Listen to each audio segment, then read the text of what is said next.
Sweet. So you prefer Steven or Steve or Um, Steven, Steve, either of those are fine. Steve? It's Okay, cool cool. with me. Steve, got it. Okay, Yeah, okay. cool. Hi, everyone. You're listening to WKCR. That's WKCR HD New York, or WKCR FM New York, WKCR HD, that's 89.9 FM in the New York City area, and WKCR.org online for streaming. Today, this is June 8th, Wednesday, June 8th, about 11 a.m. I'm happy to be joined here on a Zoom by the great guitarist Miles Okazaki. Um, Miles is a New York City based guitarist, originally from the small seaside town of Port Townsend in Washington. His approach to the guitar has been described by the New York Times as utterly contemporary, free from the expectations of what it means to play a guitar in a group setting, not just in jazz, but any kind. His sideman experience over the last 2 decades covers a very broad spectrum from standard material at the highest level to experimental music at its most avant garde and abstract. We, some of these musicians include Kenny Barron, John Zorn, Stanley Turrentine, Dan Weiss, Matt Mitchell, Steve Coleman, Jonathan Finlayson, Jane Monite, Amir El Safar, Darcy James Argue, and others. He has released 9 albums of original compositions over the last 12 years and is currently an artist on the Pi Recordings label. Um, Other large projects have included a 6 album recording of the complete compositions of Thelonious Monk for solo guitar, a duo double album with drummer Dan Weiss, and a published book, Fundamentals of Guitar, with Mel Bay. He taught guitar and rhythmic theory at the University of Michigan from 2013 to 2022 and recently joined the faculty of Princeton University last year. He also holds degrees from Harvard University, Manhattan School of Music, and the Juilliard School. And currently, right now, as of June 8th, as of next, and up until June 19th, Miles Okazaki is having a residency at Seeds in Brooklyn with his Trickster band featuring Anthony Tidd on the bass, Sean Rickman on the drums and cymbals, and Matt Mitchell on piano and other keyboards. He'll be playing there Wednesday to Sunday, uh, the 8th to the 12th, and then also the 15th to the 19th. That's 617 Vanderbilt Avenue in Brooklyn. So, very happy to have you on here today, Miles. How's the residency going? How's everything been going? How are you? Ah, thanks for having me, Steven.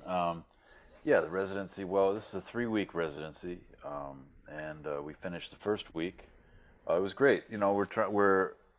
Uh, I'm taking an approach to it that tries to take full advantage of that opportunity of playing a bunch of nights in a row in one place where you don't have to travel, you don't have to set up, there's no lobby calls, no sound check, So we have all this time to kind of develop some music. So I'm working on this band has quite a bit of repertoire now. We've done 4 albums already, and so we could try to get through all the repertoire. We could kind of select some and try to develop it. So I've selected a few from the new record, Thisness, which just came out, which we haven't toured under at all, and quite a bit of stuff from the previous record, The Sky Below, which we were supposed to tour under, and had a long tour scheduled in 2020. That was all canceled, of course, and and so the first week was real good. It started out with a little trickle of people, and then by the weekend it was pretty packed. So this venue, Seeds, run by a friend of mine, Ohad Talmor, it's not like a bar or restaurant with the it's like a house concert basically. It's kind of like you're in somebody's living room. So, but it does open to the street. So we get sort of people off the street coming in and be like, "Oh, what's this?" And and because the residency is funded by this agency called South Arts, it's a great agency that does a great organization that does a lot of support of creative music. I don't have to charge a cover and worry about all the bottom line of this so much, so I can really make it open to whoever wants to come in, and as long as they're sort of, not just wandering in and out, but they want to come in and actually check out the music. So we got quite a few people last week that were just like, "Oh, I don't even know anything about this music," and or who these people are, but I like it, and I'll come back and bring my friends.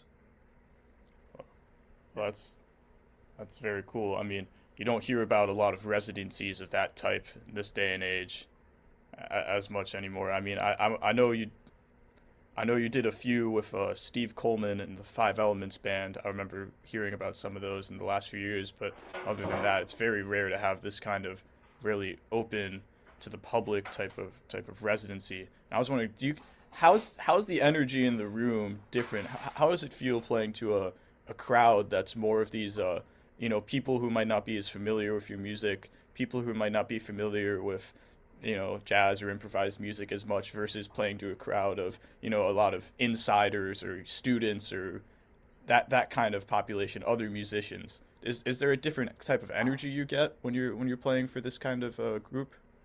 Yeah, certainly. I mean, to be frank about it, when you have people that are just ticket holders that just sort of know you from wherever, it's overwhelmingly kind of male. Like there's really not. The gender thing is way out of balance, um, which is that's a certain type of energy, A lot of musicians, which is it's okay, but it's not like people energy. It's like it's a lot of intellectual energy and a lot of people trying to sort of know what's going on musically, which is great. But I really am interested in just making stuff that anybody can kind of walk in on and catch the energy of, Yeah. So yeah, it's definitely geared towards that, and as opposed to a private concert, that's you come in and close the door and and you're with your little club, you know. Yeah. So I I was wondering too. I know I'm going back to reading reviews and stuff that you've been playing at Seeds for several years now, and you mentioned knowing the owner, at Talmor, and I've seen videos of you guys playing at Seeds and such. And I was wondering, you know, what's it like playing at Seeds? Like, what's your relationship with the venue, and what's it like being able to stay at a venue for a few weeks versus I know you mentioned you no lobby calls, no you don't have to deal with the touring and the flights and all of that. What's it like being able to really just stay a few weeks at a venue that you know well with a with a owner you know well and being able to really just develop well, the I've music? never done it before. You don't get really no venue in New York offers that to anybody. I mean, maybe to somebody, but not to me. so, um, so and you can't just go up to you know, some like a venue that has different people every night and say, well, we'd like to play there for 3 weeks. That's not going to be possible because the audiences are going to be low. I mean, nobody gets full audiences every night for 3 weeks, unless you're Wayne Shorter or whatever. Somebody who's really going to draw. You know, if it's Bill Frisell for 3 weeks, maybe so, but probably not this group. Although it has been picking up a lot of steam, so it's probably going to be full this week. But but yeah, the choice is whether to deal with a place that has a lot of commerce involved, meaning like a bar and merchandise, like a bar and a restaurant or something like that, or to just have sort of a performance space. And so that's what's going on here. Here, um, it's just a performance space. It's kind of like a house concert, and the owner, I go way back with him, like 20 years. So it's easy for me to approach him and say, look, you know, I have to do it far in advance, of course. Probably like it was almost a year ago or something like that. Can we block out this time, and do this? But that's the way it is now. It's not the way it always was. It used to be that bands would play for weeks and weeks and weeks at venues, and you know that's how some of our favorite music was developed. When I listened to Thelonious Monk live at the Five Spot, I mean that's during quite a long run, 16 weeks or something like that. So I don't know if it was that long, but it was something very long for that particular record. But yeah, you would see that you look at these old listings, and it's people were playing at places for a long time. But that was a different era, But we want to try to, in order to develop music, we want to try to sort of simulate that process as much as possible in order to get some sort of uh, results. Yeah. And I know Trickster, your current group. You've been playing, I think, or at least as a collective, touring as this collective, I believe since 2015. Is that? Well, we were working as a rhythm section with Yeah. Steve Coleman, and then as this group kind of started in around 2016, released a record in 2017, the first record. So it's been about roughly 5 years, yeah. I imagine there's already quite a. I mean, well, listening to the record, obviously, there's already quite a band sound, very much an ensemble texture. You can't easily just sub someone out. But how does it feel to be able to now play another 3 weeks and really? Does it feel like this is a great, this is really an opportunity to really, continue developing an ensemble sound and a band sound together? Do you learn new things about each other's playing and such when you have this kind of, and new things about the music that you're playing when you have this long of an opportunity to really develop and just play every night without worrying about the logistics as much and all of that? Yeah, it's kind of like what I said before. I mean, it's uh, everything in music is, well, everything and everything really that you want to get good at is related to repetition, right? So, if you want to, every basketball player you see on TV has done that shot 10 million times, So there's everything is repetition, and certainly with playing an instrument, it's all about repetition. It's not just about having a concept and then here's my concept. There's some sort of execution has to be involved that involves total internalization of the material. If you don't have that, then you're just sort of, I don't know, reading or something. Like we don't read music, for example, on stage. That's the first step, getting off book, right? Uh, now it's easy for me to get off book because I wrote this stuff in the first place, so I'm not really on book to begin with. But there are some things that are complicated enough that they need to be written down. And most of the music is learned by ear anyway. But yeah, as you through repetition, things will come up. I'm not trying to say what I would like it to be, but I will pay attention to what happens and then say, okay, let's keep that. That was an interesting direction that happened because it was allowed to happen because we weren't having to think about what was going to happen next or where the tune goes or what's all the sort of little details that you do when you're just doing one gig and then you're catching a flight and all that type of stuff. Yeah. When we're just sort of certain things become automated and then you can just move down this path. Yeah. Yeah. I'm also been very interested in I noticed that on Sundays the matinee it's almost like a workshop or it's listed as such, and I was wondering what that has been like because I think I remember were you doing those kinds of workshops when you were doing residencies with the five elements as well?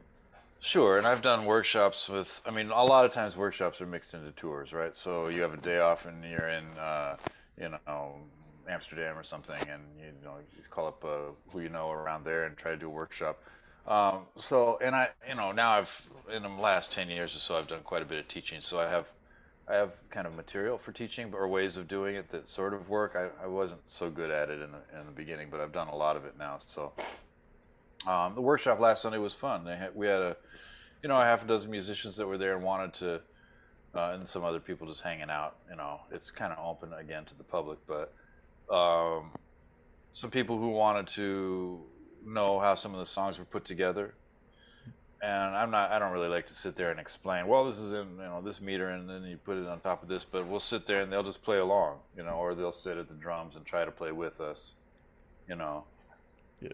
and also just teach the parts. It takes a long time, but that's the way that we do it. Um, so so we got through. I think we got through two different grooves, and then we learned a tune. We learned a new tune that Sean had brought in, and he sang it on the microphone, and we learned that one. So that was cool. It was very productive, and I think the musicians that were there got quite a bit out of it. It's different than the sort of like here's the chart type of thing. where it's like, well, here's the chart, here's the changes, here's the melody. It's not really so much like that. It's kind of like everybody has a melody and everybody has kind of knows the other parts, hopefully, you know. Yeah. So Huh. That's that's very cool because I mean, yeah, like you mentioned, I've heard it. I've heard about workshops occurring at universities and such, and you know, attached to tours. But I can't say I really heard of a residency being or a workshops, weekly workshops being so built into a residency itself. So it's very cool. And also, like you mentioned, you get a different audience of people coming out since it's kind of it's a should we call it, people can walk in off the street and come listen to the music. You're getting a different crowd. Do you also find that with these types of weekly workshops, at the space it is, and that you're getting a different type of musician coming in too to participate in the workshops? Is there, or different is it from what? different from, is it a different energy than when you're teaching maybe doing a workshop at a conservatory where maybe the people are attended or people are forced to attend the workshop. There might be some stragglers and such. Whereas here, they have to search it out and come to Seeds and be a part of it. Do you find you're getting a different energy, you know, Well, I teaching mean, let's wise? say that I went to teach a workshop at Juilliard or something like that. That would be a very specific kind of self-selecting group of people that pay tuition, first of all, and are into a certain area of music, you know. So like jazz or whatever, even a very specific area of jazz, you know, from a certain era of jazz, you know. So and stylistically kind of in a specific thing. So whatever you're familiar with is going to kind of circumscribe what it is that you take from a situation, you know.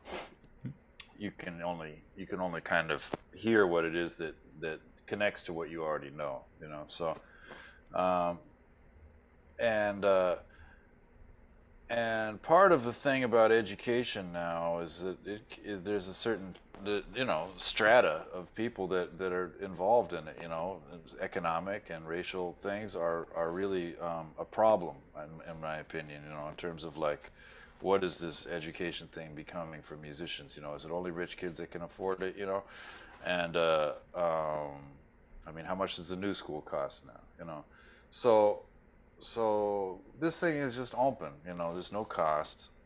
And it's not me, also, it's not just a lecture, because I never liked lectures. I never like to be in lectures. I don't like to give lectures, you know, whether it's from your parents or from a teacher, you know. I like to play with the people. So people would come in, they just come and play, you know, they just come and play. You don't have to, a lot of people are nervous, you know. In fact, last week some people were like, no, I'm just going to sit. They're like, no, come on, play. It doesn't matter, you know. It's not what's going to happen, you know. What's the worst thing that can happen? It's just music, you know. So um so I like to strip away some of that some of the club in the club or out of the club type of stuff that gets involved with certain musical scenes, or you know, the certain type of elitism that can happen when you know, when you have groups of people that have sort of inside knowledge, and no, we don't want to tell you about it unless you pay us, you know, the tuition and all this stuff, you know.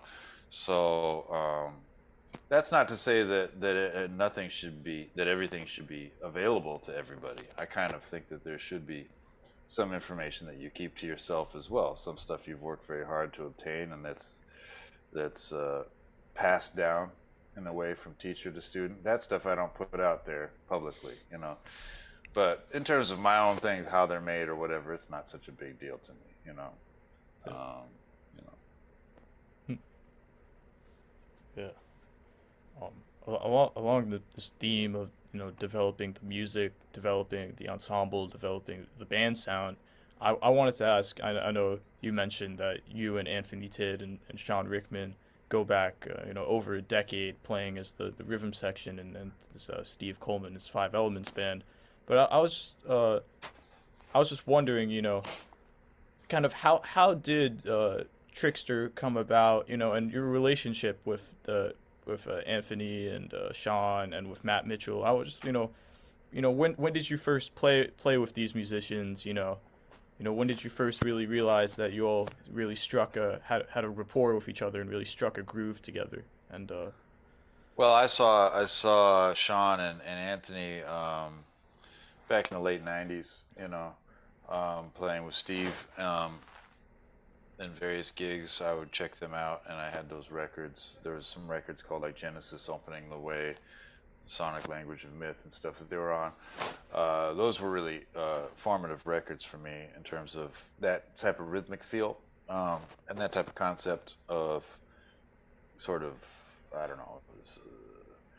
I don't know really know how to describe it, but but they that sound was in my mind for a long time. I didn't think I would really play with them, but then it turned out that yeah, I got involved with that group, and then they got involved again, because they were out of that group for a while, and then they came back, and we did. I think the first record was called Functional Arrhythmias. I think that might have been 2013, um, and so yeah,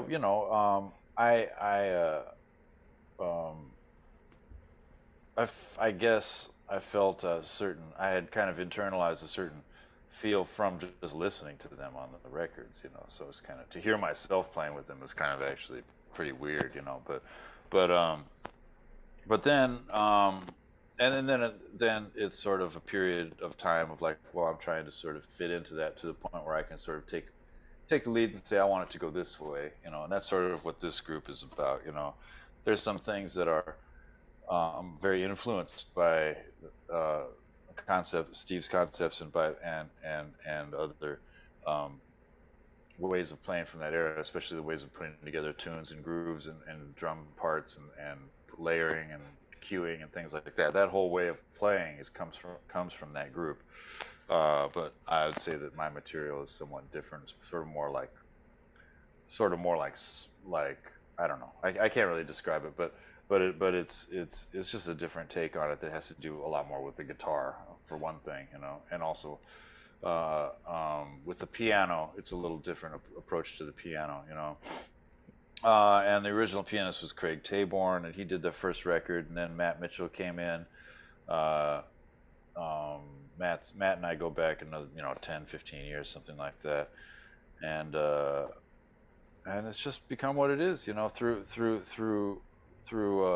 just playing and trying to be free, within some very specific forms.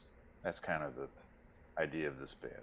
Everything is very specific, but it's totally free at the same time. Hopefully. So yeah, along those lines, I had some questions about Thisness, which is a really fantastic record. I've been listening to a bunch the last few weeks, mhm. and I wanted to ask you, talking about, you said there's very specific things. I know you mentioned you try to teach the compositions mostly by ear. I was wondering how much notated material, be it written out music, be it diagrams or charts, or because I know you're a big proponent of kind of different visual and geometric formulations or visualizations of the music. I was wondering how much material did you bring in for the record versus how much is improvised and contributed by the members. Yeah, yeah. That's a common question. How much of this and how much of that? And it's always kind of hard to answer because I can't even really remember. And I do. Yeah, I make those visual things. But I can't really present those to people because nobody really either cares or understands like how to read stuff like, oh, these sort of spatial relationships between pitches and stuff like that. That's sort of more on the research level. Um, and then I might make a score after the record is finished. That's what I've done with all my records so far. If you go to my website, there's a scores section. Those scores are there, but they're all post-mortem.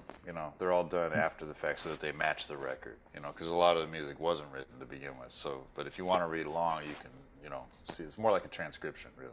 So, um, for this one though, you can hear where there's specific things. I mean, there's melodies that are in unison. Yeah. They can't be done. They can't be done on the fly. And there's forms where they line up. Things line up. And there's grooves that are basically the things that you hear that are rhythmically synchronized, that sound like a form that's starting over and over again.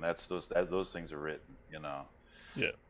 But then the content of what's in the form is, it's quite variable. Uh, the thing I have for the original Trickster record, I don't know if you saw the cover, but it's like these origami creatures, and that was the idea that I had was that you start with a square, you know, which is basically like 8 bars of 4/4 or something, some really common type of thing, maybe 12 bars, something like that, maybe 12 bars of 3/4. I've kind of limited it to like things like 8 bars, 12 bars, and like 3/4 and 4/4, and see what you could do with that in terms of folding it up. So all those forms are kind of like people are like, oh, this is in like 7 and then 7 and then there's like an extra beat or something. You're like, yeah, well, if you take 9 7s and you add a beat, you get 64.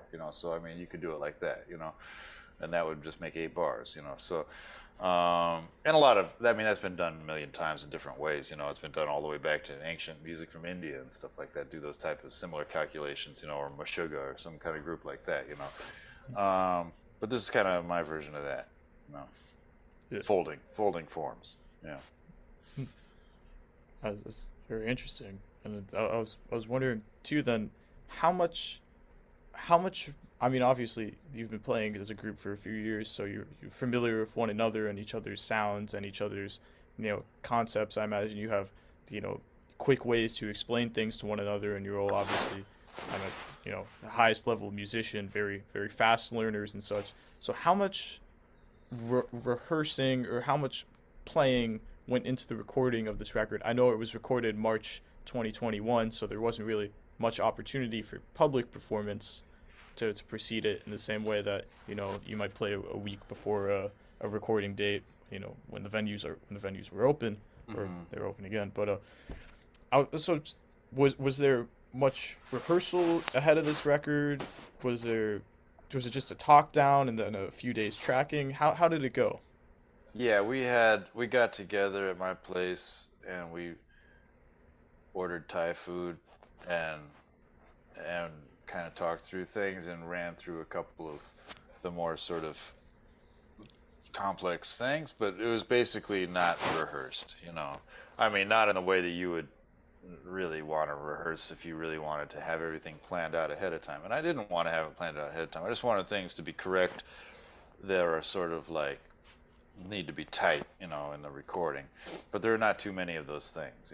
Most of them are going to be tight just by the way that people play. Yeah, So, uh, so yeah, it's not much rehearsal. Not much rehearsal for this band in general. It's not really a rehearsing type of band.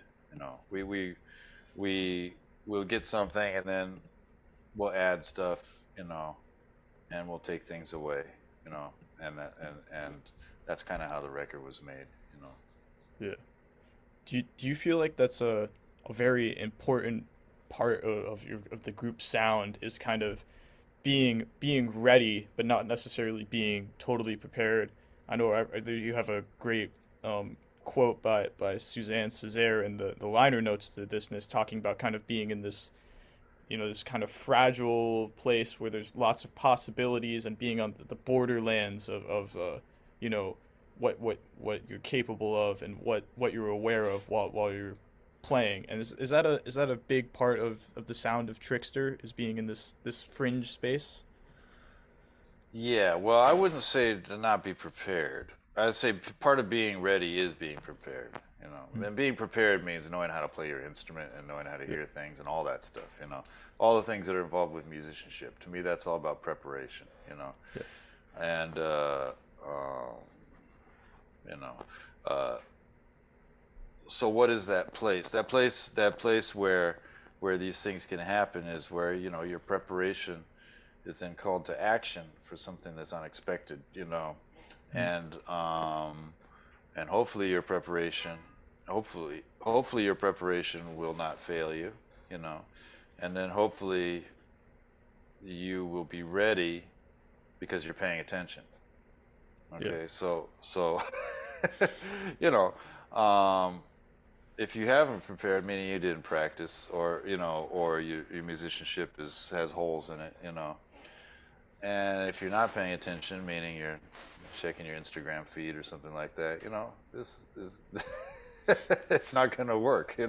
So Yeah. we try to be we try to look for that place. When we start playing. I mean, I'm just speaking for myself, really, but I try to practice being in that space of no um, of not dictating where it can go, but just being ready for where it can go, and then being ready to take action about, well, this needs to go here now. This has been going on long enough. The tempo should change, the key should change, maybe. All those little decisions. Those are things that are based on, again, on repetition. They're not based on something that I planned out ahead of time. They're based on, well, since it's going this way, maybe it could go that way. You know, maybe I try to imagine, what does it sound like? How long has this been going on? Is this too much of this thing? Is this too fast? Is it too slow? Is it too loud? Could it go a different way? And those are things those are just aesthetic choices that I hope that other people agree with. You know. And it doesn't have to be just me. It can be somebody else in the band that makes a choice too. Changes the tempo, changes the tune. You know, we're open Yeah. to that.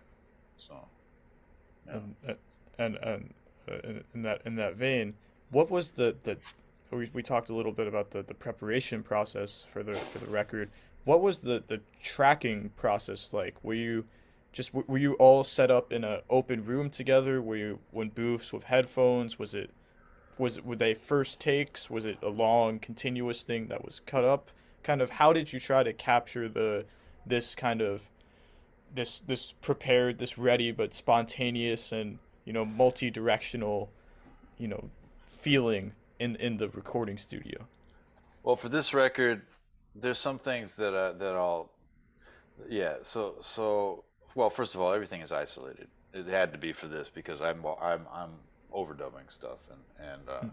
I didn't really do fixes, because wasn't really that much to fix, but there was overdubbing for sure, Yeah. and there was editing, because that's what a studio is for. Now, some for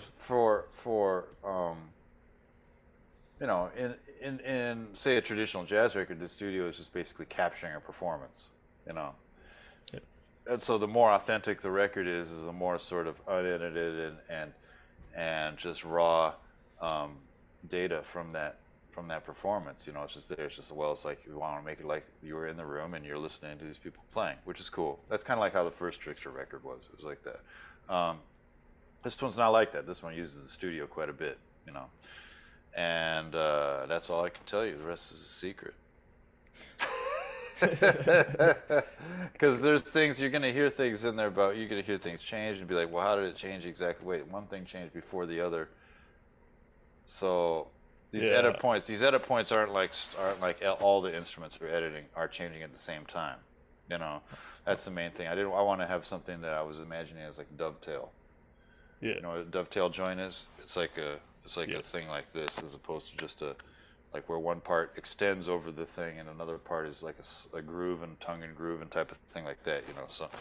Um, so so there was some stuff like that involved. Yeah. Yeah. I was wondering, you talking about the overdubbing. I know you it's very interesting. You use it's credited as robots. I think as the kind of programmed pitch generating, software. I imagine it's similar to the one I've seen on your social media feeds before. That kind of. I was wondering, what was the process of incorporating that into the record? Was that overdubbed, or was that were you had did you have those kind of those loops or programs ready in the studio that the musicians were hearing them through the headphones, or how was that incorporated into it? Because it's a very interesting texture. Yeah, again, it's a little bit of partially I don't remember, and partially I don't want to talk about it too much. But those are my robots. I call those my robots. Those are my COVID friends. So those are some things I built on a program called Max MSP that are just improvising machines. Basically, they could take certain types of data. You know, you say I want to use these types of pitches, I want to use these types of rhythms, these types of subdivisions, this tempo, this type of range, this type of gesture, this type of phrasing. You can sort of tell them all kinds of parameters, you know, and it can be very specific. You know, it can be like metronomic sounding, or it can sound kind of totally free if you give them enough. You know, if you give any machine enough sort of rules uh, that are, I mean, I don't know what to say, enough leeway, like to sort of do like enough options. That's what word I'm trying to think of. If you give a computer enough options, you can't really tell that it's the difference between that and it just being random, you know. So which happens in regular improvising as well. You know, some people will write chords that are so complicated, it may as well just be random. You know, you can just kind of do anything at a certain point. You know, Yeah. so so these well, on the record, Matt is playing a Prophet 6 keyboard synthesizer, analog synth, and and so sometimes it's him playing that thing, and sometimes it's the robots playing that thing. Huh. Yeah. So, and the sound is the same because whenever I did the robot stuff, I would write MIDI files. This is after the recording, by the way. This is in post production. So, so I'd be like, okay, I'd like some robots in there, you know, and to comp a little bit, or maybe to do a melody or something like that. And so I have it play along, you know, and then write out a MIDI file, and then have Matt come over with his Prophet and run the MIDI file through the Prophet. He can do the sounds like he did on the record, Huh. and I can record that, and then that's another part that has the same sound as what we did in the studio because it's all made by this keyboard, you know. Yeah. But and it also has similar material. Now, if you hear things that are too fast for a human to play, those are clearly Yeah. robots, you know, and that's obvious in some places. In other places, it's kind of not so obvious. You can't really tell. So. Yeah. And I was gonna say that the group sound. You know, I talked about the texture of the robots. Just the overall texture of the ensemble is listening. I was struck by obviously there's a lot of complexity at rhythmic and harmonic levels going on, but at the same time it's a very smooth, it's very intricately woven in that it's very accessible and natural sounding, even when it sounds like it's going in this multiple directions at once. And I know you talked about in the liner notes and about the surreal and Mm-hmm. the idea of the kind of exquisite corpse group improvisation. And I was wondering how does this concept of the surreal uh, manifest itself in your thought process when you're thinking of the music for these records or the overall aesthetic of the group. How does this how does this impact your thinking? Well, now I'll ask you, what do you mean by complexity? I that is a good question. I guess I would say that it's complex in the sense that there are certain, compared to the standard 4/4 3/4 common time and very explicit functional harmony, there is a lot of different extended, I imagine it's connected, different extended, maybe sometimes parallel or non-typical, maybe very extended functional harmonies and different beat cycles and different rhythmic concepts that are all being overlaid on one another in a way that is what you call it, takes a little, would not be easily performable in without some kind of instruction beforehand or some kind of grasp of these rhythmic or harmonic concepts before. I'm not sure exactly how to define it without getting too jargony. I guess it's just Well, you could go the other way. See, that's what I think. Because you want to make complexity and you want to describe it in a complex way. You want to say, well, yeah. it's complexity, so I have to talk about extended harmonies and rhythmic cycles and things like this and time signatures and blah, blah, blah. Um, but have you ever heard of complexity theory? Like sort of Oh, complex systems? Yeah, such as like go ahead. like the like P and NP type problems and such in the field of computer science, or Not so much. I'm talking about like things like natural phenomena, like weather systems, like the oh stock market, like yeah, like beehives. So these are things where the individual parts are not they're not that deep. It's just like maybe you might have a light bulb that turns on or off depending on what the neighboring light bulbs are doing. Or mm, stuff like that. Or you have this yeah, little game called Life. There's a computer program called Life that has some very simple rules, but it generates all of these things, these shapes and these sort of unexpected things because of the way that it's been told to operate, yeah, which is maybe only based on a couple of very simple rules. Okay. So now, if you've read any of my stuff and all that, you know that I'm not, even though I do have an academic background and all that stuff, I really resistant to that way of making music, yeah, in terms of like, uh, like saying it's going to have a complexity because I said so, and it's going to be complex in a certain way. Now, all that to me is not complex, that's complicated. Okay, so yeah, there's a difference between complexity and complication. So so so my watch is complicated. It's hard to make, yeah, but it's not complex. There's nothing complex about it, right? It's just a machine. It only does one thing. So there's nothing unpredictable about it. That's what I'm saying. So when yeah, something is complicated, it can be very predictable. Hopefully it is. If it's your computer or something, you want it to turn on and do the same thing every time. You don't want to turn it on and be like, what happened to my email, or whatever. yeah, So it's not a complex system. It's a complicated device.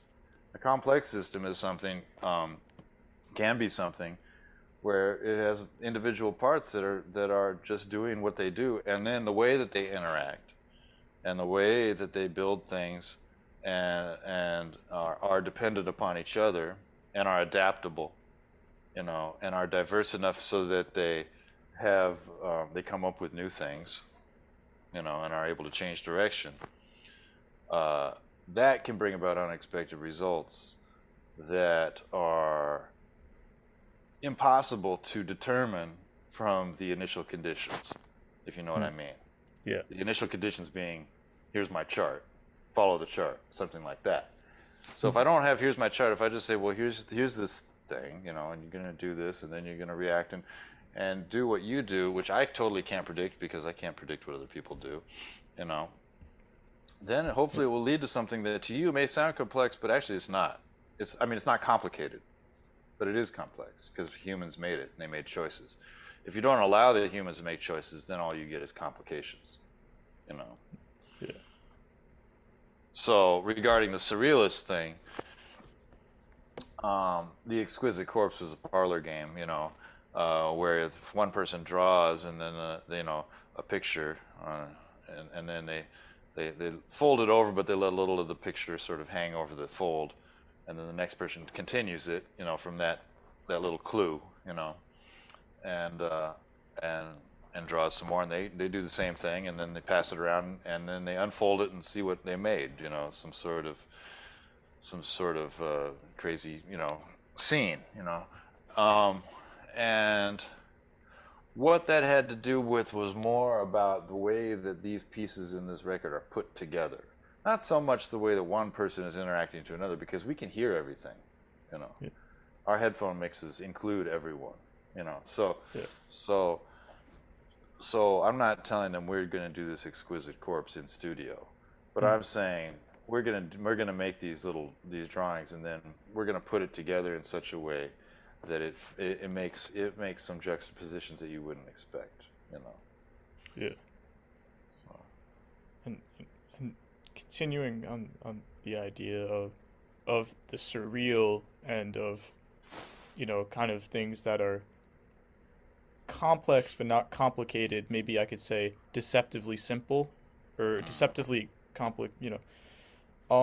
I was wondering what connect is there a strong connection between between your recent Thelonious Monk project work that you recorded over 2017 to 2018, and Monk is one of the great surrealist musicians, and there's a strong tie. I know you have Robin D.G. Kelly writing the liner notes, who Mm-hmm. wrote one of the great biographies of Thelonious Monk, one of the great biographies of all of music, and you call him as well one of the great surrealist writers. I was wondering, is there a other than the general influence of Thelonious Monk on your musicianship and your development, is there a any kind of more explicit thought about the way Monk approached his music and this kind of surreal aesthetic into this new Trickster project, this thisness? I think I need to think about that question. I'm not quite sure. There's several parts. You're talking about Thelonious Monk. You're talking about Robin Kelly and the new record. So Thelonious Monk um, is for me the greatest composer. Okay, you know, with Bach probably. For me, Yeah. for my personal whatever resonates with me. So his way of putting things together which is sort of the root of the word compose, to put together, right? Yeah. Um, uh, is I don't know. It's just something I've always identified with. Now uh, I can't really get into all of Thelonious Monk's music here, but in a way, I model my approach to that. When his instructions to his band is what little bit we have here and there is just sort of like, well, we're just gonna swing, and then Yeah. and then we'll try to get these certain effects, lift the bandstand or whatever, and so the goal is not. I mean, the music has to be played, correctly in terms of the melodies and all that stuff, you know. But beyond that, now you have choices, and if all you can do is play this melody correctly over and over again, that's not really going to be enough. So um, it requires some sort of um, ability to. Uh, I'm trying to tie it into this surrealist thing, an ability to to sort of see what's possible, to lift yourselves up out of this basic execution of the material. Mm. And Robin Kelly, he has this book called Black, Brown, and Beige, which is surrealist writings from African diaspora, and he connects surrealism to his African aesthetic of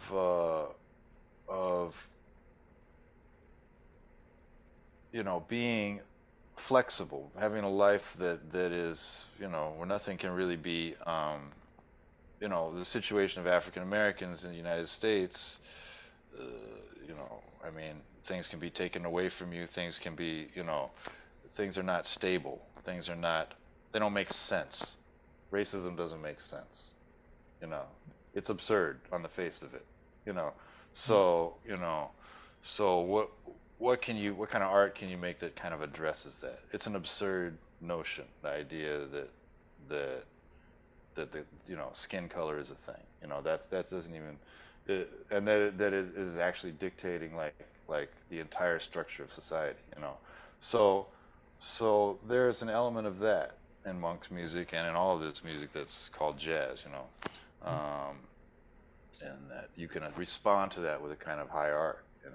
It's kind of short circuits that whole notion. You know, this can be done. This is at a higher level than anything that's been done in American art. This type of improvisation, and it's made by the people that are treated the worst. So that's the connection that Robin Kelly is. He connects it to this. I mean, it's really a big topic, and I would recommend. Well, of course, the Monk biography, but also Freedom Dreams, which is a great book by him, and that anthology that he edited, Black, Brown, and Beige. Those are all good resources for that. Yeah. Well, do some reading then. Hmm. Um, I, talking about, should we call it talking about Monk, talking about you know surrealism and the bringing together of of a variety of things, the unexpected, the absurd kind of things emerging. I wanted to ask a kind of, this might be a bit of a nerdy question, so please excuse me. Hey, I'm a nerd. I, Yeah, but I'm not I was ashamed. I was wondering on the last track and Wait for You, Hmm. there was a section that really reminded me of Charlie Christian, especially the way you played on the, I think you were playing around like a minor six chord or that kind of tonality, and I was wondering, was there an explicit Charlie Christian kind of reference there? I thought I heard something from this, like the something like he played on those, that very famous Stompin' at the Savoy Yeah, solo, you're which I know talking about you've written out. you're talking about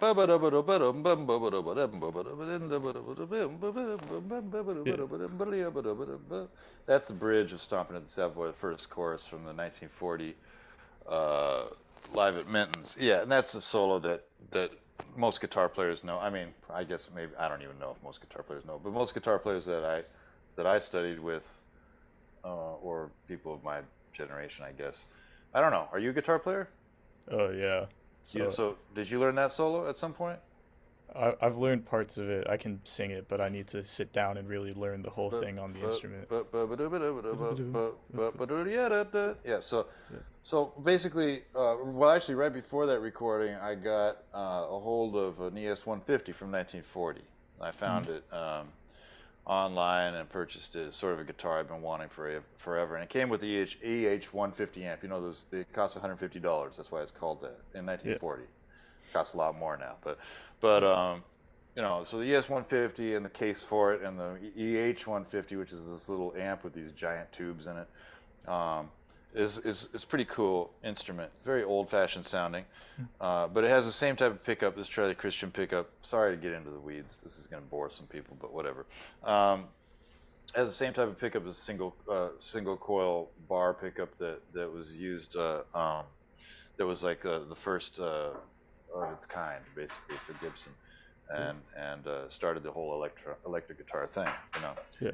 and and so I got that, and I wanted to use it in the studio, and so I mic'd up that amp. I brought that amp into the studio on that guitar, and I used it on that track that you're talking about, which is this groove that doesn't really have anything to do with Stomping in the Savoy. It's just a Yeah. groove, and I didn't plan on doing it either. I just wanted that sound, but then somehow I started playing that little bit of the solo, and I just kind of made it a Charlie Christian reference. So you're correct about that. You did hear that correctly. It's like the middle part of that tune. There's this groove, and I don't play the whole section. I just kind of use the first little phrase, and I mess around with it a little bit. And the sound is just that guitar through that amp, So that's a specific sound that's supposed to be 1940, but stuck into 2022, So. Yeah. Because when I heard that moment, I really was really like, wow, I'm in two places at once right now. It was Hmm. really a very special kind of feeling that it evoked. Hmm. Um, and you talking about that kind of the natural sound of that guitar, of that amp. I kind of want to broadly, talk a little bit about, your just your sound in general, because I think you have that kind of, that really beautiful, strong, natural, very, very much a guitar, strong guitar sound when you play often. And I just wanted to ask you about, your approach to the instrument, your kind of physicality with the instrument, and and then talk a little bit about, I might ask a few questions about some of your musical development, but I really want to talk about, your sound, because you have such a sound that really comes out of that lineage of, I know you studied Rodney Jones and George Benson, of course, Charlie Christian and Grant Green, that really strong guitar sound as a guitar. And I want to just ask your thoughts about that. Oh well, I appreciate that. I mean, to be in that associated with those names. I mean, certainly I'm associated with the name Rodney Jones because he was my teacher for a long time, and then he he he studied with Barney Kessel, and he's longtime friends with George Benson, and his picking style comes from George Benson, and so I naturally kind of picked up a lot of that approach, which doesn't so much have to do with processing a guitar through pedals and things like that, but it's more about articulation on the instrument. And I also combined that with some stuff that I did with classical guitar, playing a nylon string and all that, which I like the natural sound of the guitar. Although I do use a lot of effects now, so I'm kind of coming back into it. I was a real purist for about 15 years. I didn't use anything, and now I'm getting back into it just for fun. But that's its own, that's a big problem. Like all that gear, to carry around. I don't like to carry around all that gear. But yeah, beyond that, it's just a way of, it's just a, there's different aesthetics. People have different aesthetics. If you're into Alan Holdsworth, that's something different. If you're into, oops, somebody's at the door. 1 second, grab package or something. So yeah, if but there's I take things from all kinds of people. Jim Hall is big one for me, and yeah, Charlie Christian Grankery, Wes Montgomery, all that sort of tradition. But then there's things that are less obvious, and sort of the less obvious ones are sort of where you get things that might give you a very specific sound, that is not. It doesn't sound like, oh, it's another Pat Metheny clone, another Kurt Rosenwinkel type of guy, So, because people, when they only have like one or two influences, you can kind of tell. But I have influences that nobody knows about, like a local person in the Pacific Northwest where I grew up, or some stuff that Rodney Jones does but hasn't ever put on record, or things that are very influential to me, but are not necessarily like Wes Montgomery solo at the half note. Everybody knows that. Yeah. So I think that, yeah, there's certainly people that know a lot more records than I do. I don't know a lot of records, but I do have certain guitar influences that are very strong for me, and I kind of stick to that area. I try not to. Early on, I tried to do a lot of styles. Oh, I need to do the Brazilian thing. I need to do this thing. I need to do the thumb. I need to get some Hendrix stuff together. I need to do there's so many things you can do with the guitar, right? I mean, there's all kinds of music. There's all the there's slide guitar. There's all the blues stuff. There's all the country stuff. There's all flat. There's bluegrass. I mean, it's impossible to get all this stuff together. Yeah. I don't know anybody who does all those things well.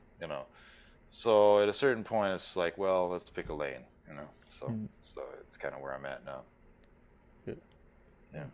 You talked about studying with Rodney Jones and studying with these great guitarists in the Pacific Northwest.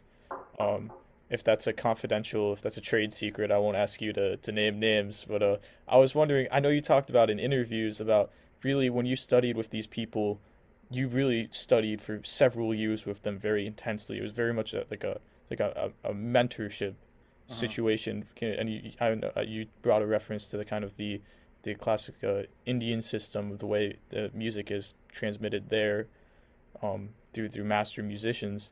And I was wondering, how important has it been to you in your development, being in these very long term student teacher situations where you're really getting familiar with a teacher's style, and being able to really delve deeply with the same person, and all these concepts, and in music, and in life and such. I was wondering, how has that impacted you versus one-off lessons or things like that? Or Yeah, well, I mean, that's just the way that I learn.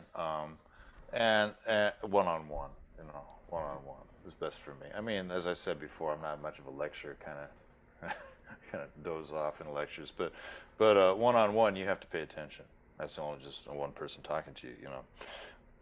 And yeah, for long term. And by long term, I mean, yeah, 10 years, 15 years, I'm not, so my first mentor, a fellow named Michael Townsend out there in the Northwest. He's a musicologist, guitar player, and he turned me on to all kinds of stuff when I was a young teenager up until the present. I still hang out with him when I go out Yeah. there. Um, I had another guy named Chuck Easton who was a bebopper, good guy. He knew Charlie Parker tunes and stuff like that. Yeah. And I grew up in this town called Port Townsend, where there's a jazz workshop in the summer. So I studied with the people who came there through there. Probably the most influential of those to me was Emily Remler, guitar player named Emily Remler, who died very young. But I got to study with her before she passed, just a few years before she passed. So not a lot of people know Emily Remler, nowadays. But to me, that sound is still in my mind as a way to play, a way of articulating. It's very important to me. Um, uh, so what was the other part of it? Let's see. Right. Well, go ahead. The mentorship thing. Yeah. And one-off lessons. Yeah. Sometimes somebody will be coming in from France or something and be like, I'd like one lesson, or whatever. Or like, okay, we could do one lesson, but I mean, or even somebody at a local school like the new school or something like that will be like, well, I want to do some lessons with you, but I also want to do some lessons with, this person and that person. I'm like, well, just go ahead and do them with the other person, because like, it's not really 2 lessons, 3 lessons, not really, nothing's going to happen. Again, repetition. I mean, I don't know how many, I have to repeat myself to say it over, and repetition is the only thing. You're going to come back to this person over and over again, and very gradually internalize whatever they're about. And hopefully you've picked a person where what they do is important to you. Otherwise you're internalizing something that, that that's not important, that doesn't relate to where you want to go. But if you're drawn to a sound, you can trust that and say like, that's a sound I'd like to get into my playing. But it's not going to happen in a couple of lessons, no matter how hard you pay attention. So yeah, I'm not a believer in 1 off, 2 off, 10 off. I'm I'm more of hundreds and thousands type of guy. So Yeah. And talking about, you know, being able to be a student for a teacher that long who's musicianship, whose sound you're really into, and who you can really develop a trust between. I know I was reading that it was through Rodney Jones and your ability to really assimilate you know your voice into that lineage of great guitarists, that and through the trust he had in you, that you were able to get a gig with, you were able to do some gigs with Stanley Turrentine, right? Is that, well, any teacher that I mean, yeah, he subbed a lot of different type of gigs to me. Rodney did, and yeah, I mean, and as you're saying, in some places, like say like, yeah, this classical music of India, for example, like my friend Dan Weiss, he has a guru, you know, it's a very formal relationship. Teacher guru is like a sacred relationship, right? So yeah, so you do things a certain way. You don't say like, okay, I'm done studying with you, now I'm going to go study with somebody else. That's not the way you study with this person for your whole life, so yeah, so you make that commitment, and hopefully through that commitment, by showing that you are committed to that, then they can have the trust in you that they could sub something to you. Now, when you sub something to somebody, you're basically saying that person can do the job as well as I can. So, and yeah, you're kind of sticking your neck out for that person. If they mess it up, that's kind of how you like reflects on you, right? As a person that's subbing it out. So it kind of takes a lot to get to that point with anybody, I think, and that, of course, is the way that the jazz is taught as well. I mean, historically, from yeah, one person to another, or you're in somebody's band for a long time, and eventually, you sort of through playing a lot of gigs, Wayne Shorter's with Art Blakey, and then he goes to Miles Davis, and then he's just doing his own records, and then he becomes a mentor, and and so on. So yeah, that's a very ancient way of doing things. It's been going on since forever. It's long before they had colleges, So um, so I still learn things best that way. If there's somebody if I'm trying to figure out some subject or something, I'll just try to find somebody who's an expert in that subject and take them out to lunch and be like, hey man, how does this work? You know, so it's a one-on-one. You know, I mean, YouTube videos and everything are cool, but it's only going to get you so far. You know. Okay, I was wondering if I could ask you if you have any stories or any recollections of what it was like playing with Stanley Turrentine specifically, because I've seen you mention it, and it really, that's the really the highest level of a certain branch of the music that, some musicians might not instantly associate you with. And so I was wondering what your experiences were like with, playing with, masters like that, or with Kenny Barron and such, and Right. if you have any stories or. Well, I studied with Kitty and Barron. With Stanley Turrentine, I didn't play a lot with him. I played one tour and I played one run at Birdland. That was it. Mm. And then he passed away. It was in 2000. So, but I mean that's a classic guitar chair. You know, that's people like Dave Stryker and earlier Grant Green and George Benson. They played in that kind of position. You know, and doubling melodies with somebody like that with such a big sound and such a commanding swing feel. You know, it was very formative for me. Even just preparing for a few gigs. A few gigs can have a big effect on you if you're sort of paying attention. You know, Mm. and so I still, and the tradition of just the blues, that way of playing the guitar, is sort of like that's kind of what the guitar was built for on some level. I mean, maybe not in Spain. I don't know when it was really originally built, but I'm talking about the way that it comes from the blues, Delta blues and stuff in the United States. Um, and then what was the other thing? With your relationship as a student and as a sideman with Kenny Barron Oh, as Kenny well. Barron. Yeah, so Kenny Barron. I studied with Kenny Barron at Juilliard School. That was one of the reasons why I went there. Was how I wanted to study with him. 'Cause he's kind of one of my heroes of craftsmanship. Just of being able to play his instrument just so well. Like he'll say it. He's himself. Oh, he's not a big innovator or something. But I kind of don't. I kind of don't believe that. I mean, he's not. People don't see him the same way they see like McCoy Tyner or something like that, as having created a whole new way of playing the piano. Mm. But I kind of I think that his way of playing is just as recognizable in a way because it's so fluid and endlessly sort of um, perfectly crafted, and uh, uh, that's something to strive for in terms of your approach to an instrument, to just have no real limits on it, just to be uh, have it be totally effortless. It feels effortless. I'm sure it's not, but it feels when you're listening to it. That's the way it feels.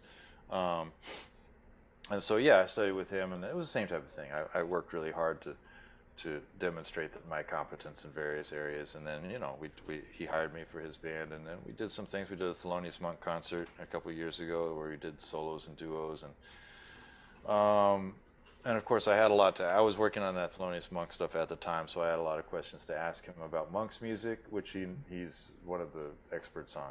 He had the band Sphere, I think you might know, Yeah. um, and with Ben Riley and Charlie Rouse, and so he was a great resource. He's still here and playing as great as ever. And so people should check out Kenny Barron. I mean, he's one of the masters, and there's not a lot of people like that left. Yeah. And I wanted to ask too.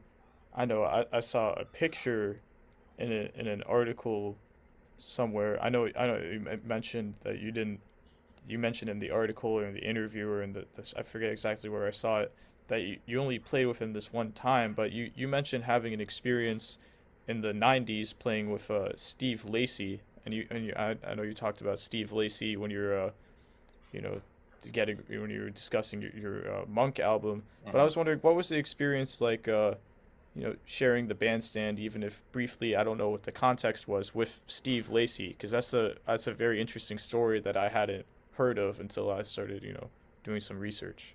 Yeah, that's going way back. That was in 94.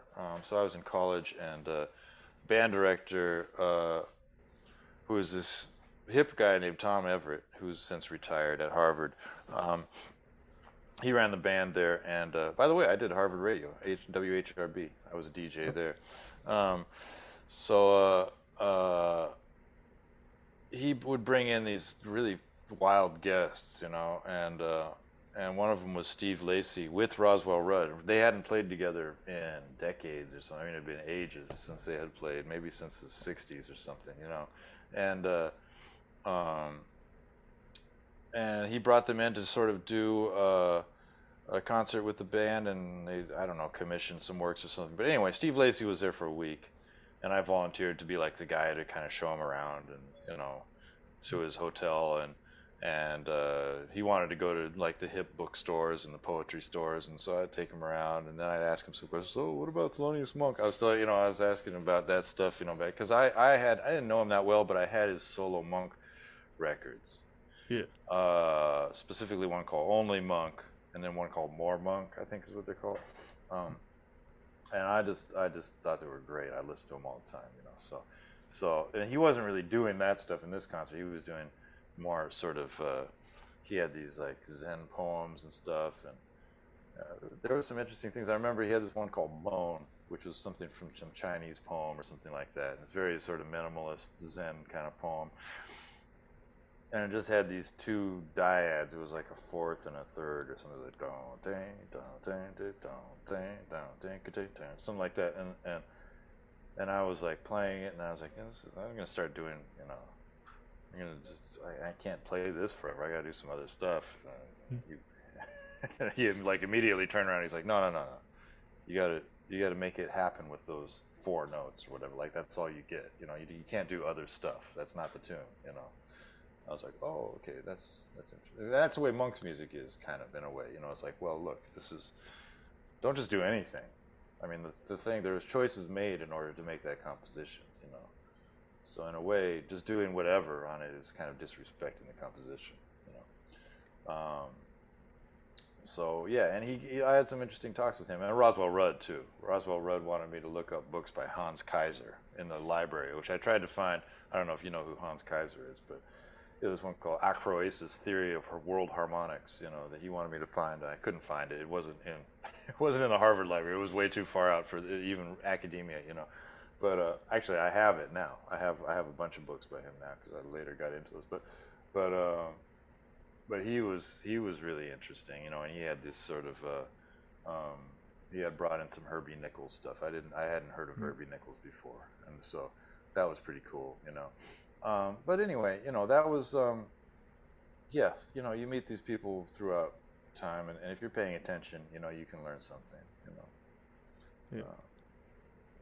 I'm sure there were plenty of people in the band who were just like, oh, this is just a guy passing through, and now it's over, and they never figured. But I already knew who Steve Lacy was, So, and then I continued to follow him and pick up his writings, and I just liked his approach. I like that story. What's that story? Oh boy, it was a question that somebody came up to Steve Lacy and asked him, "What's the difference between composition and improvisation?" And I don't know. You're gonna have to look it up. It's a great answer, but I can't do it justice. I'm not gonna remember it properly. But it was very great, spontaneous answer. So anyway, yeah. I'll have to look that up. Do we have a few more minutes, or do you got to get going? Or Yeah. I'm out of coffee, but I can still hang on here for a minute. Yeah. I wanted to just ask too. Relating to, you playing with Steve Lacy this time at Harvard, this time in Cambridge and Boston. I've not. I mean, I've not seen much discussion about what your kind of musical development was like during that time, and I'm very interested to know, were you involved in like that scene at Wally's and such in Boston, and what kind of what your musical development was like in your time in Boston, because that was obviously a very fertile scene in the late '80s, early '90s, and I'm not that old. I'm not late '80s, but yeah. I mean, at that point, by the time I got to college, I mean, I had kind of thought that maybe I would just go straight into doing music. But then I got into college there, and I was like, well, I'll go here, see what's up with Boston, because I was coming from I was coming from a small town in the Northwest. There was no way I could just move to New York or something like that. It was not going to work. So I had to have some kind of way in, just city life, So that's Boston. At the time, I didn't. I was pretty conservative, I mean, I spent my teenage years basically just learning tunes. I just thought that's the way you play, is you play standards and monk tunes. And I couldn't understand things like Wayne Shorter tunes and things like those were way beyond me. Um, but I knew a lot of standards, and I was playing with singers and stuff. I liked playing with singers. That was kind of like my thing. I like play transposed tunes and play my little solos and all that. And then I had some more far out tendencies. I mean, when I did the radio show, I'd sit there and play like whole sides of Cecil Taylor at 6 in the morning, and people would call in and complain and be like, "What is this? This is the music, I'm trying to drive to work, or whatever, and I'd be like, well, I don't." But it's funny because I would listen to that, and I listen to like, Dinah Washington or something. I listen to it all kind of sounded just like, in a way, kind of just creative stuff to me. I didn't really distinguish between styles and all that. Still don't really.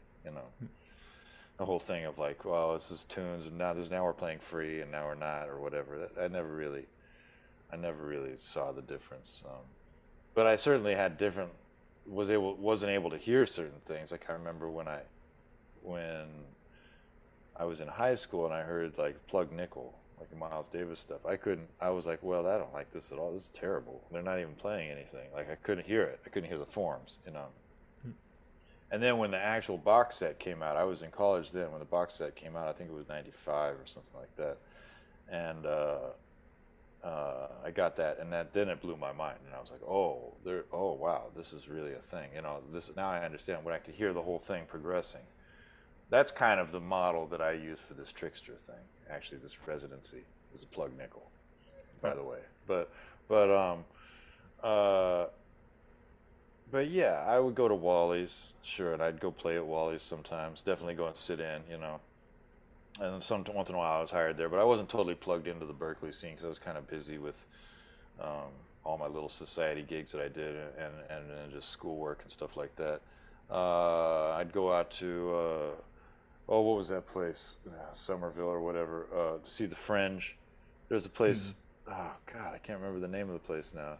But anybody who was in Boston in the '90s will know the name of the place where the Fringe played. George Garzone and Bob Gulati,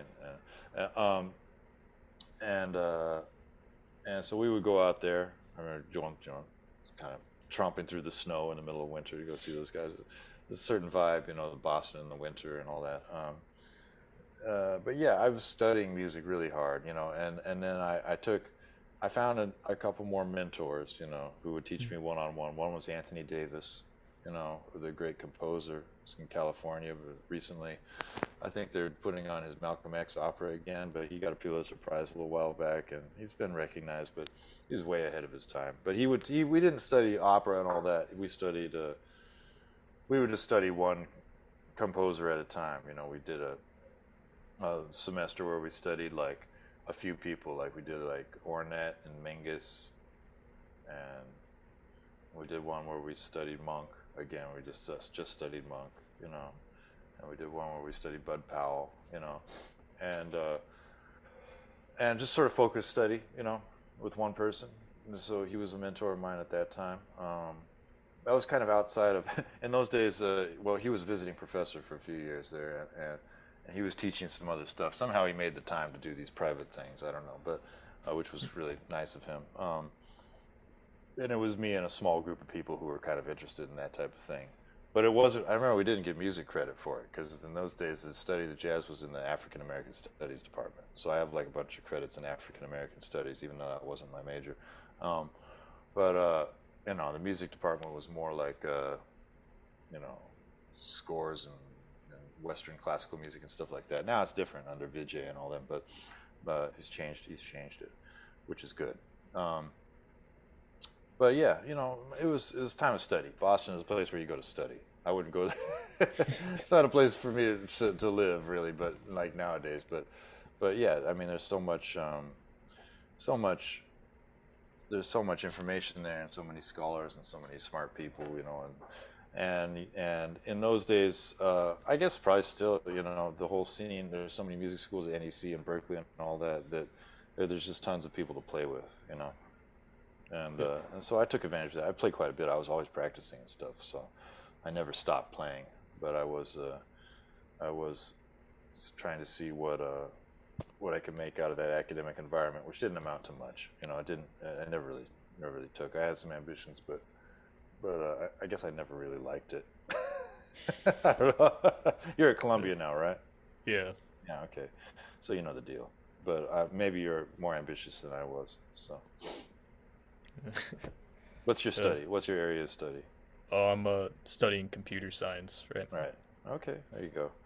So yeah, I had a few different majors. I jumped around. So Yeah. yeah.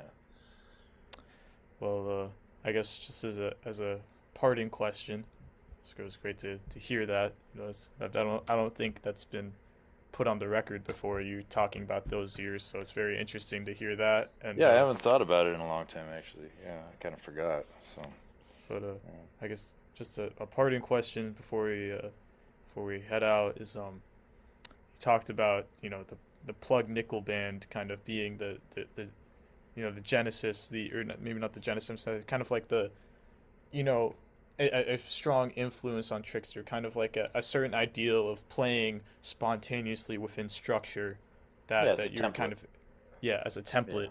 Yeah. And I was wondering if you have a track or two from the Plug Nickel box set that you'd like to recommend to listeners. I know the music is different than what Trickster is playing, but that might put them in the right mindset for if they come to see the Trickster band at Seeds. Yeah, the well, listen to the version of Stella by Starlight on disc 5, the Wayne Shorter solo, for example. That way of playing, I think it's disc 5. But it ends with it starts out with him, he's in time, and then the last chorus or the last half chorus, he takes it into kind of a halftime feel and breaks it all down, and it turns it more back into a ballad. And he does this melodic thing that's just incredible to wrap it up. Um, and you don't even have to know Stella or the form, but he is playing on the form. But I mean, just the he creates this whole other form within it. And and of course, it's not just him; it's the whole band and how they're reacting and how they're going with it. On those records, you can hear how people are listening. See, so that's the thing that impressed me about that. Everybody is listening. I mean, you listen to Tony Williams; he's listening to everything and reacting to everything. He's not copying stuff, but he's finding things that go with whatever's happening. And the whole band is doing that. The way that Herbie comps everything. So that's they're able to go in any direction because they're ready. They've been playing that same set pretty closely. So that's another thing. You don't need to reinvent the set every night, but you can just reinvent the way that you play. And the way that your approach is. Because we went that way, let's try this way. We went that way, now let's try that way. So uh, to reinvent the wheel every night is a tough thing. That's what often happens when you just have a one-off gig in Europe or something like that. You're like, okay, we're going to do all this stuff, and then it's hard because you don't have any sort of baseline to come from. You do more so on a tour, but then you're in a different venue, and the sound is different and the vibe is different. So I think a little bit about Plug Nickel and other things like that, Monk at the Five Spot and things like that, as templates of how to develop music, um, without trying to control every little thing, without micromanaging. Let the music evolve. Yeah. Well, I will be listening to that then later today. So again, thank you so much for coming on to KCR, Miles. We really appreciate it. Again, for our listeners, this has been Miles Okazaki, the great guitarist based in New York City. Today is June 8th. He's currently going into the second week of his residency at Seeds in Brooklyn. He'll be playing June 8th through Sunday the 12th. And then he will be playing again the 15th through the 19th and each Sunday is a workshop, and each sets are at 8:30, 8. Well, yeah, the deal is it's a small place, so we're playing Wednesday through Saturday nights with the Sunday workshop at noon, and the nighttime concerts are at about 8. We start, 8 people are showing up at 8 whenever there's enough people there, or if it gets too full, then we'll start. And it's been about like 8:15, something like that. But if you want to get a seat, you should come early, especially on Friday or Saturday, because on Friday and Saturdays, that street is closed, and it's like a pedestrian hangout. So there's like just a lot of people around, and so we get a lot of random people off the street combined with people that wanted to come. So I would say come a little bit early on the Friday and Saturday. But if you want to definitely get a seat, try Wednesday or Thursday. And then if you want to play, come on Sunday at noon. You know. So again, Seeds at 617 Vanderbilt Avenue, Brooklyn. Miles also recently released a new record, Thisness, on Pi Recordings, which is a wonderful record. So again, thank you, Miles. It was great talking to you, and I'm going to end the recording. So Thanks, Steven. All right.